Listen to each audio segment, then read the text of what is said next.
हरे कृष्णा।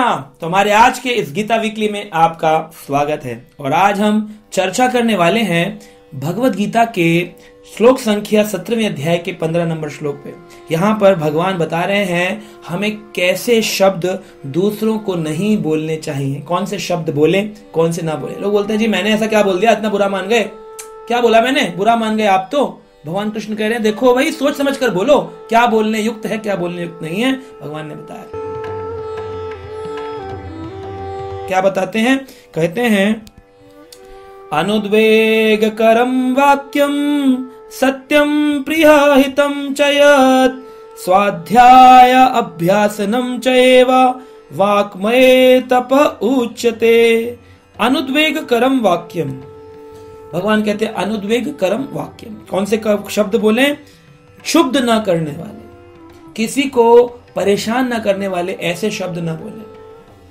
आप वेदों में बताया, हाँ चाणक्य पंडित आदि की नीतियों में बताया गया कि हमें हमेशा अच्छे वचन ही बोलना चाहिए।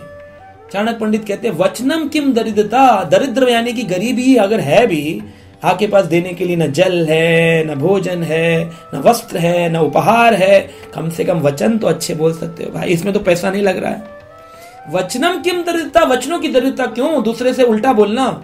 वचनों के दरिद्र हैं लोग, इतना बुरा बर्ताव करते, इतना बुरा बोलते हैं, कहीं उनकी वाणी जो है जाकर के छाती में ऐसा छेद कर देती है, शस्त्र से ज्यादा बातों के तीर अंदर तक पेनिट्रेट करते हैं, गहरा घाव करते हैं।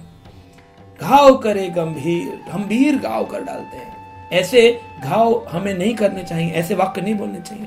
प्रियम बुरियात हमें बोलना चाहिए, प्रियम बातों को बोलना, प्रियम बुरियात सत्यम बुरियात प्रियम बुरियात न बुरियात अप्रियम सत्यम।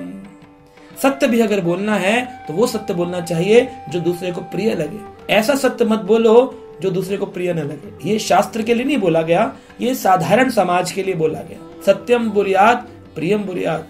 जैसे कोई व्यक्ति मोटा है, वो पूछे मैं कैसा लग रहा हूं, तो अगर आप बोले अरे तू तो बहुत मोटा है, फटने को हो रहा है, मर जाएगा, तो आदमी को बुरा लग जाएगा। अरे भाई कैसे बोल रहे यार आप, ऐसे तो मत बोलो, मैं मेहनत कर रहा हूँ, डाइटिंग कर रहा हूँ। न बुरियात न बोलो, अप्रियम सत्यम, ऐसा अप्रिय सत्य नहीं बोलना चाहिए। लेकिन जहां बात आए शास्त्र की, जहां बात आए गीता की, जहां बात आए साधु की, साधु को हमेशा सत्य बोलना चाहिए, चाहे वो बुरा लगे चाहे अच्छा लगे, क्योंकि साधु शब्द का अर्थ है जो अपने ज्ञान की तलवार से दूसरे की अज्ञानता को धराशायी कर देता, काट डालता है। अगर साधु सत्य ना बोले, सच्चाई ना बताए जीवन की, तो फिर आदमी कभी समझेगा ही नहीं। वैसे ही मायाबद्ध जीव निकलना बड़ा मुश्किल है, लेकिन साधु की वाणी जब पेनिट्रेट करती है तो उसके अंदर थोड़ा सा परिवर्तन आता है, ट्रांसफॉर्मेशन आता है। इसलिए साधु को ये मिली है कि साधु सत्य बोल सकता है, लेकिन जनरल समाज में वो सत्य ना बोले जो दूसरों को बुरा लगे। अनुद्वेग करम वाक्यम, ऐसे उद्विग्न कर देने वाले, दूसरे को परेशान कर देने वाले वाक्य नहीं बोलना चाहिए। सत्यम प्रिय हितम च यत्, और कहते हैं जब भी बोले प्रिय लगने वाला सत्य को ही बोलना चाहिए। हितकर जो दूसरों को लगे, मन को भाने वाले शब्दों को बोलना चाहिए।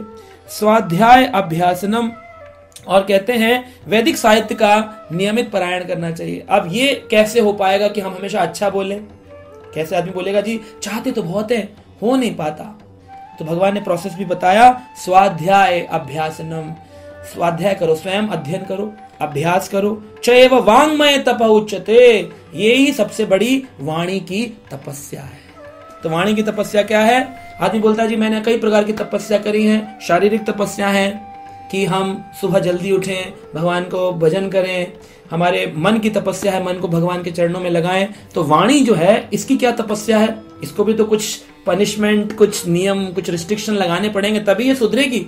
वरना लोग तो ऐसा ऐसा बोलते हैं, कान में से खून निकाल देते, कह रहे अरे यार ब्रश नहीं करके गालियां ही गालियां, सुबह से शुरू होते शाम तक गालियां ही गालियां, तेरी ऐसी तैसी वैसी, क्या क्या बोलते हैं लोग।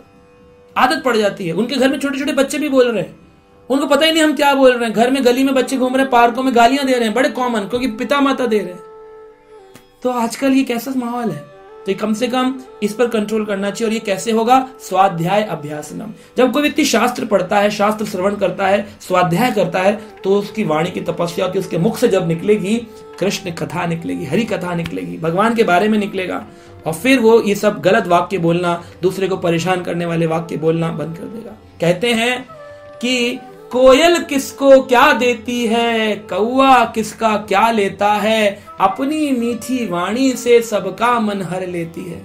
कोयल जो है वो किसको क्या देती है, कहती है भी मैं तुम्हें 1 लाख रुपया दे रही हूं, मेरी तारीफ करो, वाह वाह क्या मीठी वाणी है।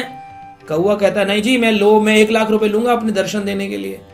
लेकिन ना वो कुछ लेता है ना कोयल कुछ देती है, लेकिन कोयल की मीठी वाणी कुहू कुहू लोगों को अपनी ओर आकर्षित करती है। कौवे की कहाँ है दूसरे को भगा दे, अरे शोर मचा रहा है, भाग हट। कोयल आ जाएगी, घर के ऊपर बैठ जाएगी तो लोग बुलाएंगे, आओ बच्चों बच्चों देखो देखो देखो कोयल आई है, घर के ऊपर पेड़ पर बैठी है, कोयल की कुहू सुनो। कौआ आएगा, लोग बोलेंगे उड़ाओ वैसे, अरे हटो हटो हटो, पता नहीं क्यों आकर बैठ गया, कौन सी चीज आज ने देख ली, क्या अनित होने वाला, अशुभ होने वाला है। इस प्रकार क्यों, उसकी वाणी के कारण। तो एक वाणी व्यक्ति को क्या प्राप्त करा सकती है और एक वाणी व्यक्ति की दुर्गति करा सकती है। इसलिए जब भी बोले सोच समझ कर बोले, और सोच समझने की शक्ति कैसे आएगी, शास्त्र अध्ययन, गीता अध्ययन करने से। गीता पढ़िए, भागवत पढ़िए, स्वाध्याय करिए, वाणी की तपस्या करिए और अपने जीवन को सफल बनाइए। हरे कृष्ण।